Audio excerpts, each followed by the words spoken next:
So, hey, Dave, great to meet you again. Dave, you're quite an influential and well-known face in the Cardano community. With everybody, there's people there from all walks of life. So I was just wondering what you do in life outside of the Cardano community. Hi, Alfred. Yeah, great to be here. So, I'm UK based mostly, but travel between different places around the world. I'm in the sort of the engineering sector in the UK. We have offices in Singapore and also in Dubai. Awesome. So, by nature, always traveling and have an international orientation. All right, let's talk about Cardano. So, Cardano this year is going from strength to strength. A lot happening, a lot of initiatives. But some time ago, having you identified a problem in Cardano in the ecosystem. So, what is the problem that you identified? So the problem that I identified a few years ago was there was a gap in terms of Cardano presence out in the real life events, whether it be exhibitions or conferences, that were more leaning towards sort of multi-industry and even at some of the major blockchain events. So I've been working hard for the last few years to really try and fill that gap. Awesome. So, okay, well, tell me, so how do you intend to create more exposure and more awareness for Cardano around the world? So the way I intend to sort of fill that gap this coming year is we got funded by the Treasury to do 6 events in 6 different locations throughout next year, which are aimed towards the sort of the multi-industry events mostly, but there's a couple of blockchain in there as well. So this is going to be through having a pavilion scheme. So we're going to actually have the projects come to the events and represent themselves on stage and on our pavilion, whilst also being there to try and talk about Cardano as a whole, promote the whole ecosystem. It shows sort of like strength in unity. Mhm. Great.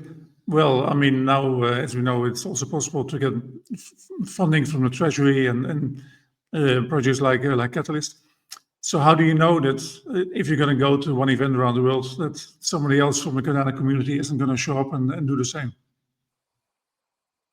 I hope they do, to be honest. The more the merrier. So I know I worked closely with the foundation and the Mergo and Rare because there was another proposal that also got funded, and I worked closely with them last year to make sure there was no overlap in terms of from Treasury funding. The aim of what we're trying to do here really is it's almost like a stepping stone. It's to get these projects in Cardano used to doing these types of events, understand how to maximize the ROI on these events. And then obviously the goal is that in the future, these projects can then actually step out on their own and take what they've learned and actually see the benefit in having their own stands. So this is very much a case of us trying to help to accelerate the commercial awareness and the marketing, or this type of marketing in the ecosystem. Right. Well, traveling, of course, is expensive, especially going all around the world. So tell us a little bit more about how you were able to access the funding to pay for it all. How does that work, Cardano? In terms of the Treasury funding, we went through, obviously this year we started the decentralized governance on Cardano. And so the community basically voted on what projects they felt or proposals they felt should actually get funding. So yeah, it was quite a long first process. It was successful, but it was a lot of lessons learned. So we managed to pass like the benchmark of 67% yes votes to get funding. What we will be doing is obviously we're going to be part of this process is to get projects to sign up. So very shortly we'll be announcing how to do so.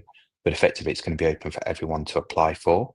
But certain events will have will lean more towards certain types of projects. So, for example, if we're going to a B2B event where there's going to be regulators and financial people, it probably wouldn't be the best for an NFT project to turn up to that one. But then we will have like a customer facing or more B2C exhibition that we're doing as well, like at Philippines Blockchain Week, which is actually separate to the pavilions. It's something else we've always done on the side for the last few years.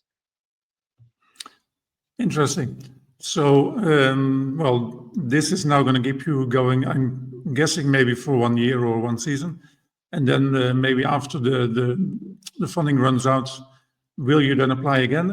And what is the output required to be able to get another positive response from the Treasury, you think? What are you aiming for in terms of output? So, so in terms of output, for us, what success will be is to see projects actually get some real tangible results. So we've literally just done a sort of a taster event in GITEX in Dubai, and over the coming days, we're actually going to be releasing like the surveys that we did, some sort of top level KPIs in terms of the leads that were generated from there, the contacts made. I know already that the team that was there, I've done 2 meetings already as follow-ups, and there's another one tomorrow. So yeah, what we want to see is show actual tangible results, and the actual KPIs really. You can have things like number of contacts, number of leads, etc., and then show the progression through. But part of it is really down to each individual project. So every project will probably do an exhibition, have different goals. So we're going to be working with these projects to understand what their KPIs are and help them achieve it. Amazing.